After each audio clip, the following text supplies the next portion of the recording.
qui a des papiers européens, une carte de séjour en France ou là en Suisse, si elle transite par l'Espagne, est-ce qu'elle va l'expulser, oui ou pas? La question se pose, juridiquement c'est un problème compliqué pour l'Espagne. L'Espagne doit vraiment nous fournir des explications claires, nettes et précises. Est-ce que tous les membres du mouvement de Rachid ne sont pas les bienvenus en Espagne, oui ou non? Il faut que les autorités espagnoles l'assument. C'est l'Espagne, elle est souveraine. C'est l'Espagne, elle te dit, elle veut empêcher l'accès à son territoire pour le mouvement Rachid. Donc elle n'a qu'à le dire, il faut l'assumer. Deuxièmement, la certitude des autorités algériennes signifie quoi? Signifie que l'Espagne a un alignement politique jusqu'à preuve du contraire. Moi, les autorités espagnoles ne s'expriment pas, du moins ne donnent pas des réponses concrètes. Pour les autorités, aux yeux des autorités algériennes, à entendre les autorités algériennes, quand je parle des sources sécuritaires, les institutions les plus sensibles, comme les services de renseignement, pour eux, l'Espagne متفاهمة مع l'Algérie, لازم يدخلوا. Les المشاكل للجزائر من l'Espagne depuis qu'il y a une relation avec le mouvement Rachid, يدخل للجزائر. Il sera expulsé, pas extradé, expulsé.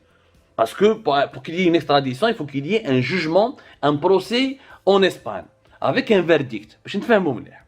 Donc, حنايا ou la certitude t'as les autorités sécuritaires algériennes, ou c'est du bluff, où les Algériens bluffent, ils font du mensonge, ils essaient de nous impressionner, ils essaient de nous dire nous sommes un régime fort, l'Espagne roule avec nous, elle mange et avec en pleine crise énergétique, en plein rapprochement avec la guerre entre l'Ukraine et la Russie, les tensions avec le Maroc, l'Espagne et l'Algérie, effectivement, se sont beaucoup rapprochés à une sorte de lune de miel, où c'est une vérité, ou c'est du bluff. C'est-à-dire que c'est du bluff, ils propagent des rumeurs et juste pour terrifier tous les opposants et tous les exilés algériens. La thèse, on va la vérifier à l'issue de l'affaire de Ben Halima. Ou réellement l'Espagne, elle est devenue l'allié politique du régime algérien. L'Espagne doit l'assumer ouvertement. Sinon, je pense qu'il y a une solution simple qui va nous permettre de trouver une solution juridiquement. Mohamed Ben Halima a voulu reprocher des choses. Jugez-le en Espagne. Que les autorités espagnoles, si elles ne veulent pas se compromettre, si elles ne veulent pas donner l'image que l'Espagne est devenue le complice du régime algérien. Mohamed Ben Halima, il a des mandats d'arrêt depuis l'Algérie. La justice algérienne l'accuse d'avoir fait des crimes qui sont assez graves, qui sont même des crimes qui s'apparentent à des activités terroristes. Il y a qu'un tribunal espagnol et que la justice espagnole elle est indépendante. Le leader du Polisario en 2021, il a été soigné en Espagne, il a un jugement, il a dit suffisamment de preuves que c'est un tortionnaire, il a يدخل. يا خويا ديروا كيما درتوا مع البوليزاريو ديروا مع لو ليدر دو بوليزاريو كيما درتوا معاه ابراهيم غالي ديروا مع محمد بن حليمه ديروا ان بروسي moi je réclame une solution médiane باش ما يقول لك ني راك مع رشاد وجماعتهم ني راك مع لو ريجيم الجيريان باش نكونوا يعني dans le cadre de la loi dans le cadre objectif et neutre ديروا ان بروسي جيبوا لنا محمد بن حليمه وحاسبوه جيبوا لنا لي بروف باللي السيد هذا سان كريمينال جيبوا لنا لي بروف باللي السيد هذايا مشرار جيبوا لنا لي بروف باللي السيد هذايا راهو ان دونجورو تيروريست كي مناس لوردر بوبليك اون اوروب ولا لوردر بوبليك اون الجيري واذا عندكم دي بروف حكمتوا عليه يا خويا سون اكستراديسيون سوغا ليغال واذا ما عندكمش دي بروف ما حكمتوش عليه ليبيري لو مسيو كيما فوزافي ليبيري ابراهيم غالي تاع ليدر دو بوليزاريو وخليتوه يدخل لبلادو بن حليمه اما يلاكسبت اما يبخون لازيل بوليتيك اما يروح كيش دوله واحده اخرى كي فا لاكسبتي كي فا لو دوني لازيل بوليتيك il n'y a que cette solution qui est possible et qui va d'ailleurs être un cas d'école, ça va être une jurisprudence, ça sera un cas de jurisprudence pour tous les autres militants algériens qui n'ont pas encore de papier et qui militent, qui n'ont pas de statut légal et qui militent sur les réseaux sociaux contre le régime algérien. Ça va dire اللي تحكموا حاسبوه غلط دوه الحبس ولا بعثوه للجزائر يا خويا ما غلطش اللي innocent عطوا له حقه. Et c'est simple. Pour conclure, maintenant, ça c'est l'analyse factuelle, objective.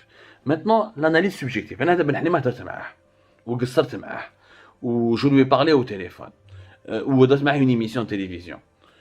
أنا نقول لكم sincèrement, mais jeune, إنسان بسيط.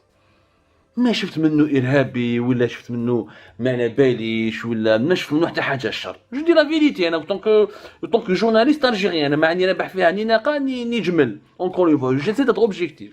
C'est vrai, il est en contact permanent avec Zetot, il ne le cache pas. C'est vrai qu'il a beaucoup d'affection pour Zetot de Rached. C'est vrai mais lui-même a nié sur Canal 22 son appartenance à Rached. Je parle à Abdou Semmar comme je parle à Zetot. Je parle à tout le monde comme je parle à Rached. Donc il a nié. Je ne sais pas s'il a une carte d'adhésion à Rached, ça je ne l'ai pas vu. Mais c'est un jeune. Il est un ancien militaire, il veut lutter pour un autre Algérie meilleur. On peut ne pas être d'accord avec lui, j'ai souvent été pas d'accord avec lui, j'ai souvent été en désaccord avec lui sur certaines façons de faire et de certaines façons de militer. J'ai pas été content quand il a propagé certaines informations qui me semblaient fausses, mais quand on aime Ben Halima, ou là on ne l'aime pas. Il ne s'agit pas de l'aimer ou de ne pas l'aimer.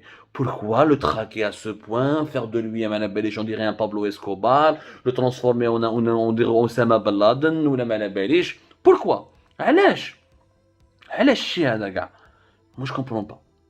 Je comprends pas comment un ancien militaire peut inspirer autant de crainte ou d'angoisse ou d'inquiétude ou peut représenter autant une menace. Ça c'est une interrogation personnelle. Ce que moi j'ai pu vivre, ce que j'ai vécu en parlant avec ce monsieur que j'ai accueilli sur un plateau de télévision et je l'ai interrogé de la manière la plus neutre, la plus directe possible.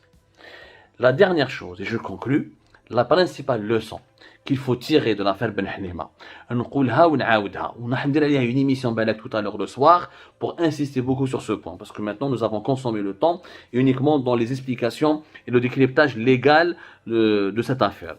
يا خويا les militants algériens اللي ما عندوش كواغط غير يبلع فمه يا خويا روح دير كواغطك دير avoir تجي dans un pays obtient le statut اما عندك un résident إما عندك un statut de réfugié politique, إما tu es un travailleur avec un permis de travail, obtiens des papiers qui te protègent, qui protègent ta situation, qui protègent tes droits de citoyen. Ensuite, يا خويا fais de la politique. يا خويا هادو اللي يجوا مساكن, ils sont uniquement demandeurs d'asile ولا حراقة, ne risquez pas, ne prenez pas des risques inconsidérés. ما تبعوش عبدو سمار عنده ريفوجي بوليتيك, ما تبعوش هادو لي زوتر انفلونسور اللي واحد اللي عنده ناسيوناليتي انجليز, واحد عنده ناسيوناليتي فرونسيز, واحد هادو. Pensez d'abord à légaliser votre situation, هكذا, à vous protéger vos droits, ensuite militez comme vous voulez dans le cadre légal. Parce que les autorités européennes de tous les pays européens auront le droit de vous expulser en utilisant l'illégalité de votre séjour. C'est un motif qui est légal. Tu es dans un territoire, tu es dans séjour irrégulier. C'est illégal. La frontière, au Portugal, même si le règlement de Dublin, généralement, dans les faits, c'est pas appliqué, mais généralement, le règlement de Dublin, c'est un pays membre de ce règlement, c'est-à-dire l'Espagne, si elle te refuse, la France ne va pas t'accepter. Mais il y a des cas particuliers où c'est un pays te refuse, il te reconduit à la frontière, tu vas aller dans un autre pays, tu peux redemander avec d'autres procédures judiciaires et administratives, c'est compliqué. Généralement, 100% ou la 90% des demandeurs d'asile qui ont été déboutés dans un pays européen ou la membre du règlement de Dublin, ils seront aussi déboutés dans un autre pays de la même communauté s'ils veulent relancer la procédure dans un autre pays. Mais normalement, si on applique la loi, l'Espagne n'a pas le droit de l'expulser vers l'Algérie. Sauf si, Mohamed Abdallah il a été expulsé parce que les autorités algériennes ont remis aux autorités espagnoles des documents, un dossier وين يحصلوها فيه باللي كوم كوا هو داخل في عمليات ما باليش انايا ارهابيه ولا ما باليش انا داخل عند مش عمليات ارهابيه, يعني علاقته مع الموفمون راشد. D'ailleurs l'AFP elle a, سمحوا لي, l'AFP elle a fait un papier. L'AFP elle a fait un papier à l'époque fin août où elle a dit que nous avons consulté effectivement un avis d'expulsion de Mohamed Abdallah. Il était effectivement écrit que il appartient, je vais vous citer un peu, c'est l'AFP qui le dit, hein. Voilà, c'est l'AFP qui le dit. Alors parce qu'il avait un mandat d'arrêt international, notamment pour appartenance présumée à un groupe terroriste, a été remis par l'Espagne aux autorités algériennes. Je vous cite l'AFP, parce que l'AFP c'est une source très très sérieuse. Voilà, il avait été expulsé d'Espagne avec une trentaine de migrants. Ils ont été tous transférés vers un bateau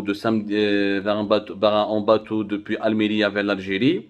En tout cas, il y avait un document que l'AFP a cité. L'AFP a cité elle a vu le document.